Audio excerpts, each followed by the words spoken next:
Hello दोस्तों, जैसे dinosaur इस धरती पे 160 मिलियन ईयर पहले इस धरती पे एग्जिस्ट करते थे।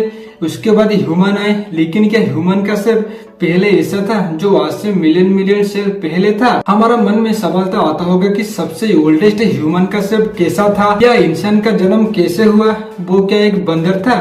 लेकिन क्या इसके पीछे रहस्य हो सकती है? हमने बचपन में कहानी सुने होंगे कि बंदर कैसे ह्यूमन बना। पहले तो उन्हें खाने का तरीका पता नहीं था, वो जंगल जाकर जीव को मारकर उनका कांचा मांस खाता था। धीरे धीरे वो आग का इस्तेमाल करने लगे, लेकिन पहले तो वो आग को बहुत ज्यादा डरते थे, जैसे मानो उनके ऊपर कोई खतरा आ रही है। लेकिन जब उन्हें एहसास हुआ कि आग हमारे सेफ्टी के लिए है, तब से कोई जानवर भी आता था उनके ऊपर हमला करने के लिए। जैसे हाथी मान लो, वो उनको आग दिखा के डराते थे।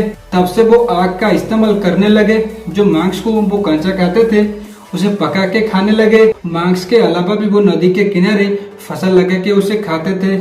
जब कोई फसल होता था मांस के अलावा उसे भी खाते थे। ऐसे ही धीरे धीरे बंदर से चालाक ह्यूमन बने। लेकिन ये तो एक कहानी है, अपने बुजुर्ग ग्रैंडफादर या ग्रैंडमदर की कहानी है। लेकिन क्या सच में इंसान की जन्म ऐसे ही शुरू हुआ था, ना ये एक स्टोरी है? आइए जानते हैं रियलिटी में।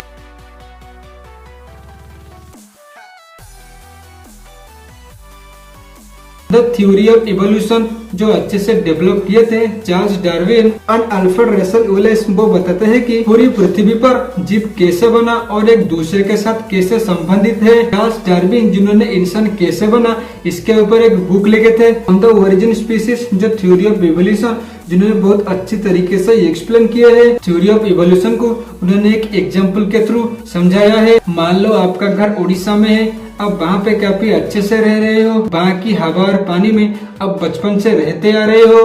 फिर आपका पापा का किसी दूसरे स्टेट में जॉब लगती है, आपका पूरी फैमिली और साथ में पापा को मिला के दूसरे स्टेट जाते हो। लेकिन वहाँ के हवा और पानी न्यू है।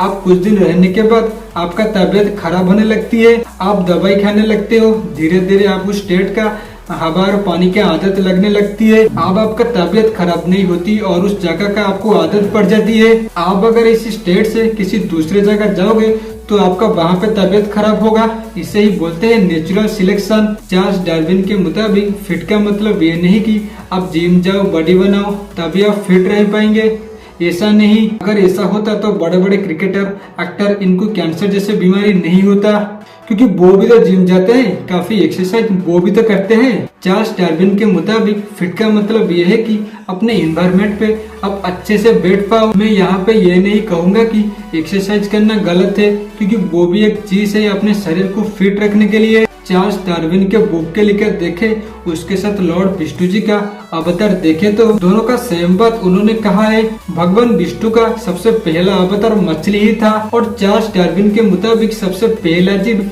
पानी में ही हुआ था। विष्णु जी का सेकंड अवतार जो कि कछुआ ही था, और चार्ल्स डार्विन के मुताबिक सेकंड जीव अब तक पानी में आ चुका था, क्योंकि कछुआ ही पानी के अलावा जमीन पे भी चल सकता था। विष्णु जी का तीसरा अवतार एक सुअर का अवतार यानी कि बरहा अवतार ही था, और चार्ल्स डार्विन के मुताबिक उस टाइम पे जमीन पे घास खाने वाला जीव आ चुके थे। चौथा विष्णु जी के अवतार नरसिंह अवतार ही था, और चार्ल्स डार्विन के मुताबिक वो एक आधे इंसान आधी जानवर ही था।